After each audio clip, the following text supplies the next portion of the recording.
Babies बू world में आपको खुश आमदीद। यहाँ हर कहानी एक प्यारा सा लेसन लेकर आती है। आइए मिलकर सुनते हैं और कुछ नया सीखते हैं। मैक्स एक तजस्सुस करने वाला छोटा सा लड़का था।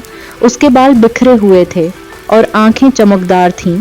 उसे सवाल पूछना पसंद था, तकियों से कुले बनाना पसंद था और अपने घर के हर कोने को तलाश करना भी। लेकिन एक जगह ऐसी थी जहां वो तकरीबन कभी नहीं जाता था। उसके कमरे की पुरानी लकड़ी की अलमारी।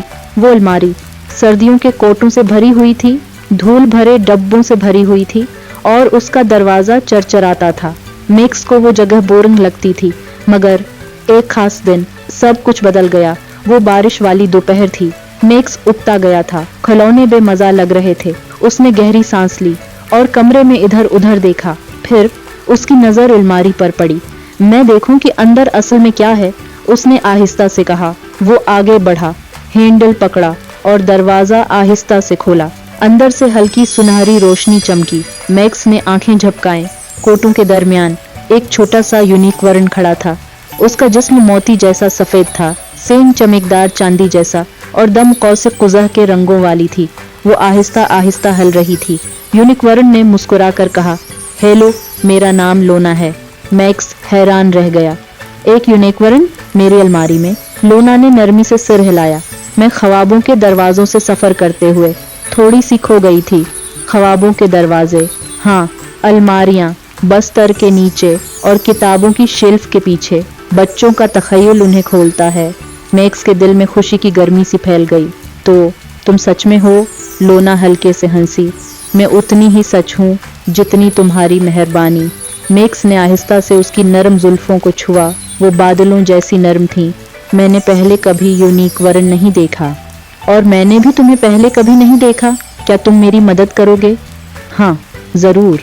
लोना ने बताया कि उसका जादू वाला सितारा मैक्स के कमरे में कहीं गिर गया है। उसके बगैर वो रेनबो वैली वापस नहीं जा सकती। दोनों ने तलाश शुरू की, बस्तर के नीचे, डब्बों के पीछे, बैग के अंदर। फिर अचानक मैक्स को याद आया, मेरे कोट की जेब। वो दौड़ता हुआ अलमारी तक गया, जेब में हाथ डाला और एक चमकता हुआ सितारा निकाला। वो पानी पर पड़ती धूप की तरह जगमगा रहा था। लोना की आंखें चमक उठीं। तुमने उसे ढूंढ लिया? उसने सितारे को अपने सींग से छुआ और पूरा कमरा कौसे कुजह के रंगों से भर गया। शुक्रिया मैक्स, तुम बहादुर हो, मददगार हो और मेहरबान हो।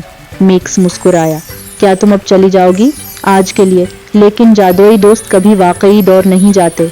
रोशनी का एक दायरा उसके गर्द घूमा और फिर वो गायब हो गई। अलमारी दोबारा खामोश हो गई। उस रात मैक्स ने ख्वाब देखा। वो लोना के साथ सब्ज मैदानों में दौड़ रहा है, कौसे कुजह के नीचे हंस रहा है। अगली सुबह उसने अलमारी खोली। कोई यूनिकॉर्न नहीं था, मगर दरवाजे पर चांदी के सितारे की शक्ल का एक छोटा सा स्टिकर लगा था। मैक्स मुस्कुराया। अब वो कभी अलमारी से नहीं डरता था, न बारिश से, न खामोशी से।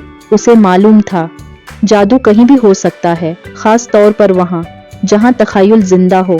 और कभी कभी जब अलमारी हल्का सा चरचराती है तो मैक्स को लगता है जैसे कोई नरम सी हिन हिन की आवाज आ रही हो।